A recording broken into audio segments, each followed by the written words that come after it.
surprised me is the amount of water the mine is pumping out of the pit and it comes down through our drainage system on the Gleason Creek and whatnot. I wish I had written down the figures exactly, but I did, and if I recall correctly, I tried to call the chairman and get those figures for tonight's meeting. But approximately 7,000 gallons a minute flow through that and on down through the Georgetown Ranch and everything else. And it's a crying shame we didn't have some kind of a project to capture that water for use, say for the golf course watering or other uses. That's a lot of water going down through and just sinking in the valley.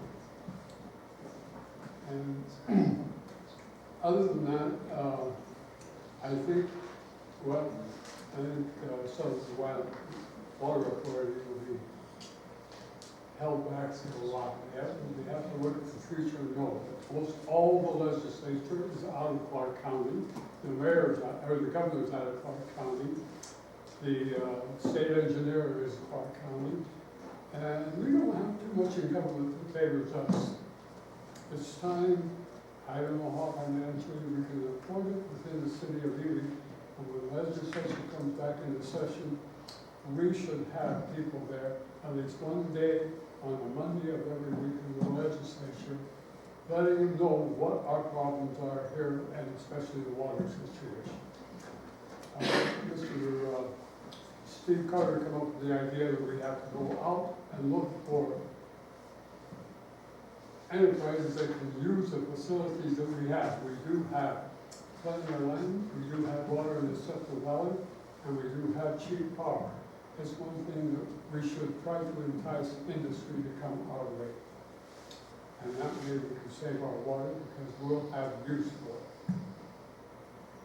That's about all I have to report. Thank you. Thank you, Rick. Kurt? No report? Yeah, I've got a couple. First one is that I've been meeting with the OHB club, the board a couple of weeks ago, part of the board forum, and then the whole club last Tuesday night. They improved quite a lot of stuff. Actually, it's not as different as what we have written already. It's just probably a little more misunderstanding than anything. We meet again tomorrow. I will meet with Attorney Piles and giving him what their concerns are. Maybe we just need to be worked out. But the two biggest ones that I think that I felt they were having was the helmet, and none of them were really opposed to the helmet, and the insurance. All the guys at that meeting already have liability insurance on their ATVs or UTVs, excuse me. So anyway, that was good. The next item coming up is that last meeting, two of us were unable to attend, and it was beyond our control without a doubt. And I'm just thinking that maybe the council should extend at least courtesy enough to where if a council person has an item on the agenda and for medical or personal reasons cannot attend that meeting, that item should be tabled.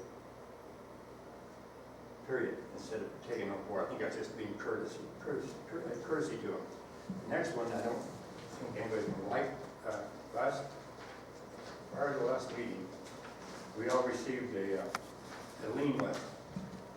And Attorney, you need to follow me on this a little bit. Going through this, I've had a real issue with the landfill and the disproportionate amount of county residents that don't pay their bill. I guess to say I had this concern back when I was on the city council 35 years ago, when the county was going to not help us collect our fees, they were going to open their own landfill. And you know how that worked. It took 2 years, spent over $2.25 million, and come up with one site, and they decided to negotiate with the city to put this on. Going through this lane, I come across one property in this lane, and that property had zero value as owed. So I contacted City Treasurer Trask and asked her what was going on there, and had they paid that off. She said yes, and I asked her how much, and she was somewhat hesitant to tell me. And we talked back and forth a little bit that they finally, because of policy, we can waive penalties and interest. So then, she referred me to State Clerk Lee, and I did finally meet with her, and I wanted to know the total amount owed by this property, who initiated this settlement, and everybody in this room to realize that the amount. Sorry, my number here. Out of all that $299,489.52 that's owed, that's had lien properties, $33,644.05 is within the city limits, as far as I can tell, but I haven't myself. Well, this council, this city, waived $14,890.52. And I don't think that council ever had any vote on that or any say. I don't think any elected official should have the authority or the ability or the policy to go in there and just write off $15,000. The property wound up paying $1,698 total. After several years of litigation, after $16,590.82 in debt, we expected $1,698 in our attorney fees or filing fees. Just thought, I think that needs to be looked at by our attorney, and we need to have an agenda item to address this type of stuff going on, because I don't think anybody has the authority to forgive public debt. I don't think. Mayor Roberts, can I respond? Sure. So the city council previously authorized city administration to waive penalties if the balance is paid in full. And that's what we've been doing. And there's a long precedent for that, several years. And I can bring totals and bring the date when they approve that. Now, if the council wants to rescind that and go a different direction, that's fine. I will say that it's nice to get something instead of nothing. And in that particular case where the balance was $1,600 something and the penalties were $12,000 something, well, that property owner won the lottery, and that was just a lucky break for that property owner. And I will have to also mention, I never hesitated to answer any question a council person comes before me. I even came back up to your office and asked Yes, I you did. for all the list of county and cities, and you couldn't give it to me. You couldn't give me the amount Because of that money. is not my position to do, and I directed you to go to Jennifer because That's right. that is the proper procedure. Thank you, Jen. Do you have anything else? I do have one more thing. The whole thing about this really irritates me is it was initiated on the city side, not on the property owner side. Somebody took it on themselves to go out there and meet with these people and get that done. I think that's totally wrong. So we go meet with all 101 of them on the side. That's not how you run the city. I'd just like to say the property owner did approach the city on that issue. This is reports, not discussion. I would like to remind the board, so. If you have anything else to report. No, I'd like to have on the next agenda to discuss this. So noted. Okay. Anything else to report? That's it. Jim? No report, Mr. Mayor. Michelle? I don't have anything to report this time either. So we will move on to the public hearing. Mayor will recess the regular city council meeting for a public hearing at 5:30 p.m. on the following topics. Mayor Robertson, public hearing discussion only, approval of second reading of ordinance 727, bill number 2019-10. Ordinance 727 amends chapter 5 of title 1 of the city code of the city of Ely, requiring the city council to create a code of conduct for its members, prescribing that violation of the code of conduct constitutes cause within the meaning of NRS 266.240, eliminating appointed department heads, creating a protocol for liaison appointments, and prescribing that no city official may be appointed to a department if such appointment implicates a conflict of interest, and adding a severability clause. We will hear comments on this item.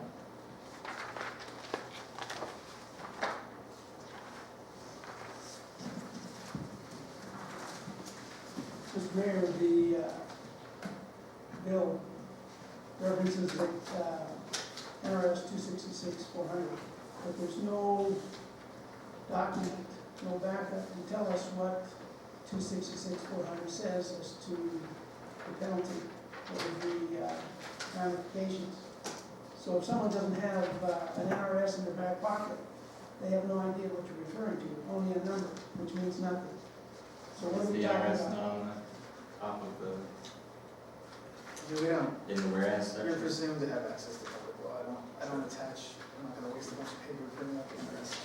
Okay, can we have? No offense, George, I'm just. No, I understand that. Yeah. But what's the penalty under that particular NRS? Under Public 400. aid It's or? NRS 266.240.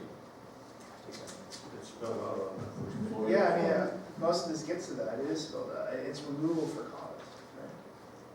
I mean, that's basically the whole thing, just reworded. The penalty is removed. What is, the penalty is removal? Expel, yeah, Expel. expel a member, yeah. Okay, that's what I want to know, thank you. Any other comments or discussion on this? Seeing none, we'll move on to item 2, Mayor Robertson, public hearing, discussion only, approval of second reading of ordinance 728, bill number 2019-12, an ordinance amending chapter 3 of title 3 of the city code of the city of Ely regulating short-term residential rentals, exempting rental businesses exempt from the state business licensing, from city business licensing, adding a severability clause. Can I get us in the ballgame on this one? Please. Okay, so this was drafted over the existing sort of rental business ordinance. And so for that reason, it's not perfect. It's trying to do many or a few things at once. So I wanted people who have a copy of this, and it should be available for the public, to sort of look at it with those eyes. For drafting purposes, anything that's stricken will be coming out of the existing ordinance, and anything that's underlined is new, okay? So there was already one comment during public comment from Mr. O'Flaherty, I believe, that talked about sort of the 3 or more rooms and clarifying that, and I'm certainly not opposed to that, but that particular section is the existing law, and really no change has been made to that. That's just how we've been operating, and the feedback I've gotten from city administrative staff is that it's working okay and they seem to understand it. One of the changes I think it should be in kind of air quotes, but I did want to add a provision in there that sort of parallels state law, even though my understanding is that's how it was being enforced. So state law doesn't require a business license. You don't have to have a state business license. If you're an individual, not a corporation or some other entity, and you basically rent out 4 or less dwelling units. So I just wanted to put that in here so somebody could pick this up in one place and kind of see what the state of the law was. The next change obviously is related mostly to the Airbnbs themselves, defining what a dwelling unit is. Sort of the major one, and I think this has already been raised as well, is that we have these things that are currently considered a rental business in the city. That hasn't changed. Basically, any Airbnb, any short-term residential rental, anything that somebody has for less than 28 days would become a rental business, okay, within the meaning of this, meaning that you'd be required to have a business license and you would be required to collect the room rental tax. So that was the idea. It's kind of inartfully drafted only because I tried to take new regulations and put them into the existing regulations so people could look at this in one place and not have to look all over the city code to find it. So with that in mind, really to me, big ticket items are that are political decisions, because I've vetted this for legality, are the distance between the places, the local representative. And those are the big ticket items that I think most of the discussion is going to be on tonight. So Thank you. that, We'll open up for discussion. yeah.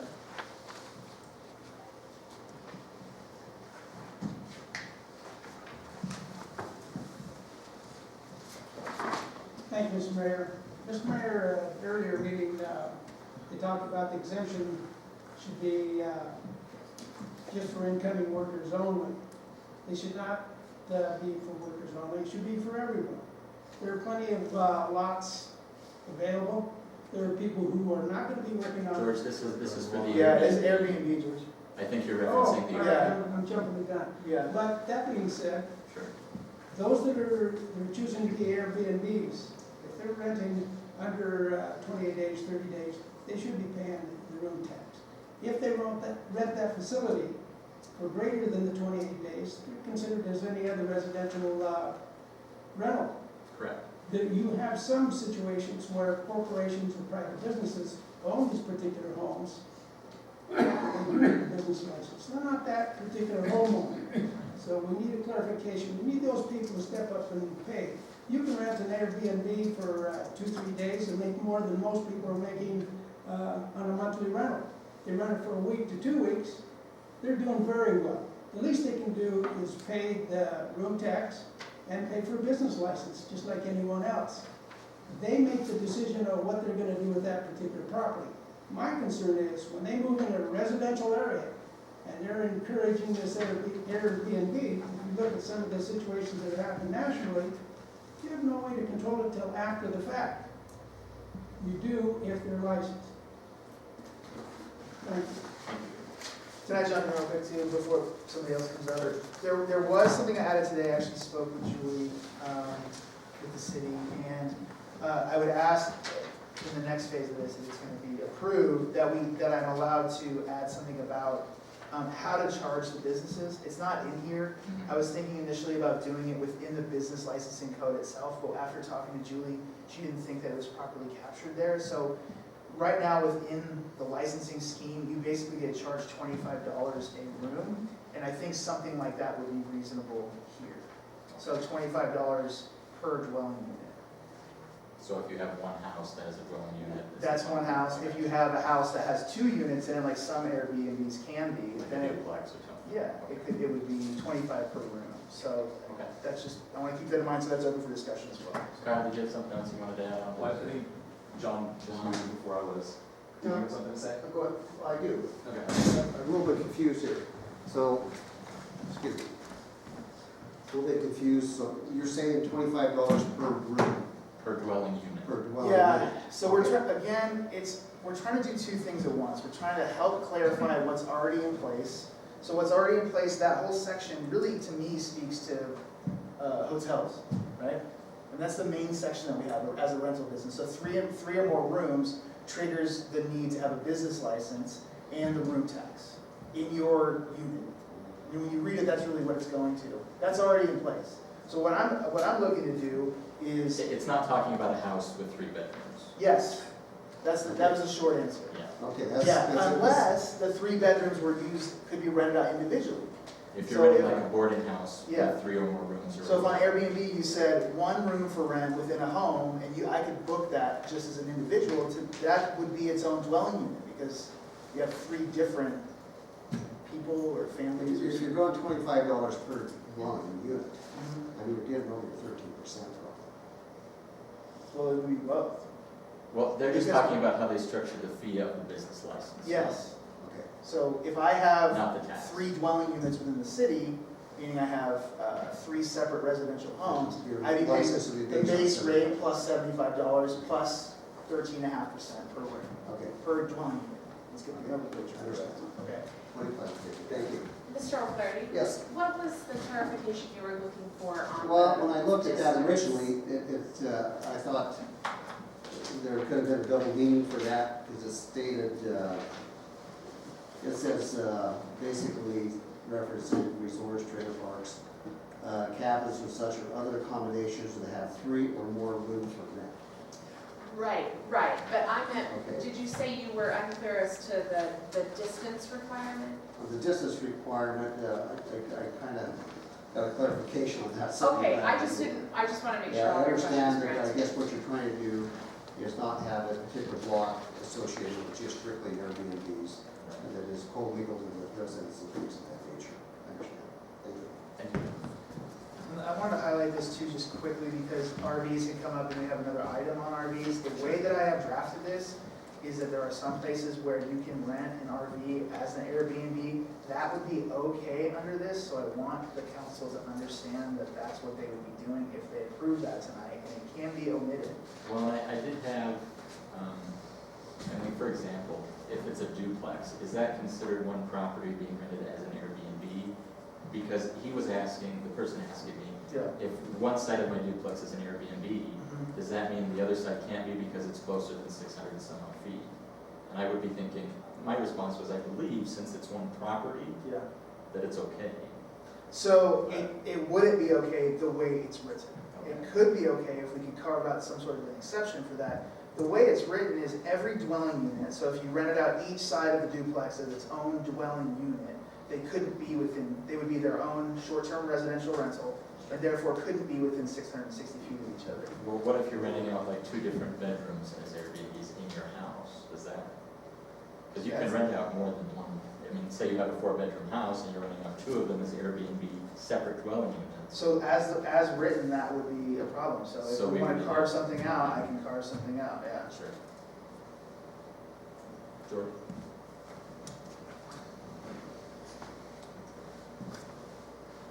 Clarification needed on the 600 feet. So if I have a home Airbnb within 600 feet of a hotel or a motel, I'm out of the ballpark. If I have a home Airbnb within 600 feet of another Airbnb, who comes first, chicken or the egg? First in time, first in right. Okay. Who's gonna determine the 600 feet? It says. Is that, No comment. is that straight as the crow flies, or are we going down the roads? I believe it's how the. I mean, I don't know, look, it's not in We here. can, I mean, you know, we probably need to yeah. define that a little bit more. Yeah. Well, if we're gonna do 600 feet, then it should be straight line of sight and not take a left turn and then 2 blocks down, take another left. Line of sight property. Line of sight, yeah. That's the way the state does it with other things, that's the way I hope it's done here. but I want clarification. Yeah. I don't know. Okay. Pat?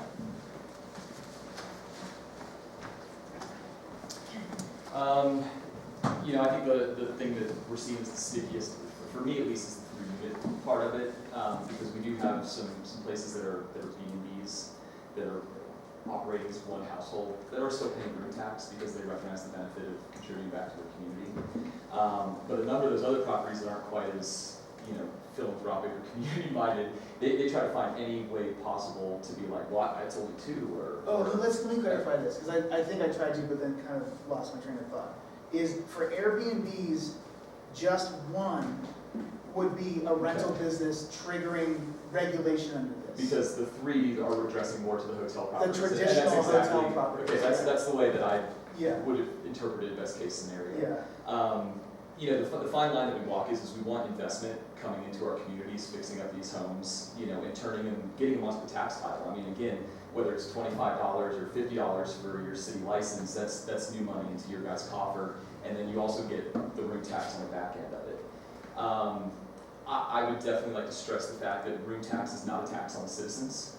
In fact, it's a tax on the visitors that benefits the citizens, because that's money that's reinvested by the city, by tourism, back into the community, that doesn't fall on the shoulders of whoever the author of that one letter was, who was saying, I'm getting taxed 50%. That's absolutely not true.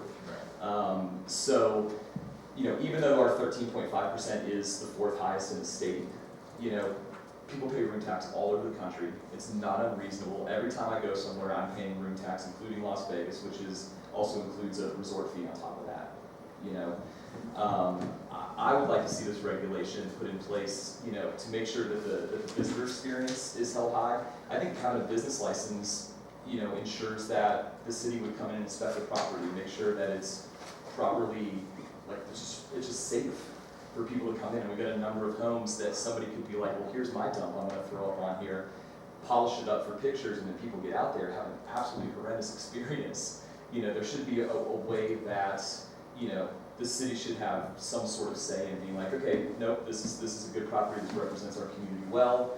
You know, we're encouraging you to make money on your business. We want you to be on the tax title for doing it. You know, but that's the one thing. 660. I think it's a good idea. You know, because we've seen. I mean, there are entire neighborhoods in Truckee, California, that are dark for months out of the year on shoulder seasons that used to be filled with families and community, and that would be the worst thing that could happen out of this entire thing is to have entire neighborhoods get bought up by, you know, out-of-town investors that aren't contributing back to the community, and that's what happens when we don't have some sort of regulation. So I'm glad to hear that the 1 unit would be perfectly fine. again, nobody really likes to be taxed, but if their money is going to good things and they feel like they bring no value for it, you know, you've got tourism's commitment that they will get all of the resources, all of the benefits, all of the marketing, promotion that any other tax-paying property would have. So as I'm sitting back there listening to it, I think you guys are on the right track. So yeah, I mean, is there questions for me or? So what would be your take on the scenario that the mayor gave where there's a duplex and, you know, it's on one property?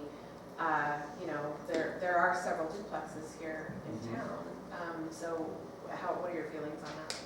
You know, I think, but so you're saying that duplex would be rented as an Airbnb, but the other side would be residential? No, both would be rented as Airbnbs, because with this 660 requirement, that wouldn't be We have to put some possible. kind of exception in there. And let me just, I might have just solved it, I mean, So basically. would that be one lot? Yeah, that's what I was thinking. So short-term residential rental is located within 660 feet of any other short-term residential rental not located on the same parcel. I think that'd be fine. Yeah. I mean, that solves it. I mean, if you have multiple on the same piece of property, you're good, so. Thank you guys for the opportunity for this conversation. Any other public comment? Yes, sir. Thank you, Mr. Mayor. One last concern. We have zoning laws in this community. In particular, one is the red light district. It doesn't allow for Airbnbs, doesn't allow for a coffee shop, doesn't allow for an ice cream parlor. It allows for other things. And yet we have one property advertising sizzling women, and at the same time, they're Airbnbs. No, you have that designation for red light district for one given purpose, and that is it. For them to go out and solicit anything else is going against your ordinances. You can't advertise it properly, but you're doing it. You can't have an Airbnb, but you're doing it. You gotta stop that. You gotta stop it right now. Thank you. I'll just add in the conversation that Airbnb that you talked about was really the start, the catalyst of the conversation on the tourism board. Big Four came in, said that they were decommissioning themselves as a brothel and that they had 4 rooms that they were putting up on Airbnb. This was after we kind of went on Airbnb to see where we were at with Airbnbs. When I started at the beginning of the summer, there was 1. By August 27th, there was 8. And now there's exponentially more. And you've got people that are looking to invest in this opportunity in the city. So I mean, it is growing exponentially, but yeah, I am curious because George is right with the city ordinance aspect of the red light district. Although we've got a person who is willing and wanting to pay room tax and wanting to be part of the, that industry as a niche, as a total niche, but I absolutely recognize both sides of the coin of its position, where it's at in the community. So I would love to have some direction from the council on that one of how to handle that. Now, of the 3 months they've been operating, they've only reported room tax 1 time. So there's been a couple months where it hasn't happened, but I think that is an elephant in the room that we should probably address. Thank you. Any other discussion on this public hearing? With that, we will close the public hearing and we will move on to item 7, discussion possible action items pertaining to the public hearing. Number 1, Mayor Robertson, discussion for possible action, approval of second reading of ordinance 727, bill number 2019-10, ordinance 727 amends chapter 5 of title 1 of the city code of the city of Ely, requiring the city council to create a code of conduct for its members, prescribing that violation of the code of conduct constitutes cause within the meaning of NRS 266.240, and eliminating appointed department heads and creating protocol for liaison appointments, prescribing that no city official may be appointed to a department if such appointment implicates a conflict of interest, and adding a severability clause. With that, I will entertain a motion on this item. Do I have a I'll second this, we're gonna have a roll call vote on this. Well, do we have any discussion on this?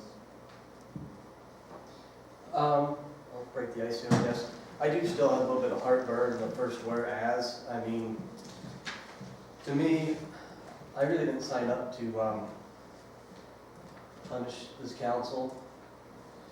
I think if it come down to that, you would definitely divide this council and maybe even divide this community. I'm very uncomfortable doing that, and honestly, I think that's what the Ethics Commission is for. If somebody has a problem, fill in the appropriate